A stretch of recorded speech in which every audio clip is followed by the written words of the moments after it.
মাওলানা মামুনুল হককে তার স্ত্রী সহ গ্রেপ্তার করে তাকে যেভাবে নিপীড়ন করা হয়েছে, বাংলাদেশের 18 কোটি মানুষের কলিজায় আঘাত করা হয়েছিল, সেদিন কিন্তু আমরা নিশ্চিত ছিলাম বন্ধুরা। আমরা দেখেছি বাবুগঞ্জ চন্দ্র রায়কে হত্যার উদ্দেশ্যে হামলা করা হয়েছিল, সেদিন সেনাবাহিনীরা কোথায় ছিল? যেদিন বিশ্বজিৎকে কুপিয়ে কুপিয়ে হত্যা করা হয়েছে, সেদিন সেনাবাহিনীরা কোথায় ছিল?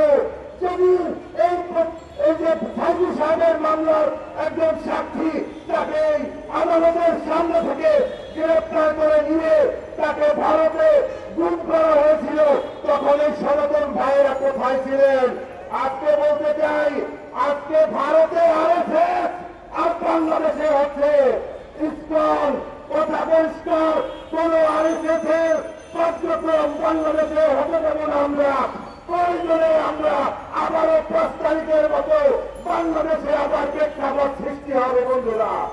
আজকে আমরা এই সনাতনী ভাইদের বলতে চাই, আপনারা মহা আরামে আছেন, মহা আরামে আছেন বাংলাদেশে।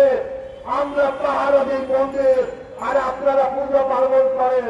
আমাদের হাজার হাজার ওলামায়ে কেরামদেরকে, মুসলমানদেরকে দাড়ি করে বোরকা মেরে তারপরে নিপীড়ন করা হয়েছে আওয়ামী লীগের সময়ে। আমরা কিন্তু ভারতে যে মুসলমানদের উপর অত্যাচার নির্যাতন করা হচ্ছে তা নিয়ে কিন্তু আমরা বেশি কথা বলি না, আমরা চাই না। তবে গতকালকে এই কলকাতাতে বাংলাদেশ ডেপুটি হাইকমিশনের সামনে ডাক্তার মোহাম্মদ ইউনূসের যারা ছবিতে অগ্নি সংযোগ করেছে, যারা জাতীয় শত্রু, যারা বাংলাদেশের পতাকায় অগ্নি সংযোগ করেছে, তারা বাংলাদেশের দুশ্মন। এই দুশ্মনদের বিরুদ্ধে আমাদের জেগে উঠতে হবে, গণজাগরণ সৃষ্টি করতে হবে, যতক্ষণ পর্যন্ত বাংলাদেশের তারেক রহমান ফিরে না আসবে। আমি ডক্টর মোহাম্মদ ইউনূসের কাছে প্রশ্ন রাখতে চাই, আজকে 3 মাসের বেশি, 3.5 মাসেরও বেশি হয়ে গিয়েছে, তারেক রহমান বাংলাদেশে কেন আসেনি? তারেক রহমানের বিরুদ্ধে যে মামলা, এই মামলা কি সত্য নাকি মিথ্যা?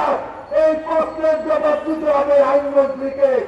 আজকে আইনমন্ত্রী তিনি হচ্ছে আওয়ামী লীগের দোষক, তিনি জাহানারা ইমামে ছিলেন, তাকে আজকে আইনমন্ত্রী করা হয়েছে।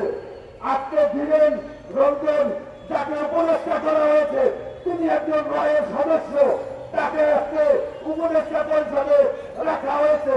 এদেরকে অবিলম্বে বাদ দিতে হবে।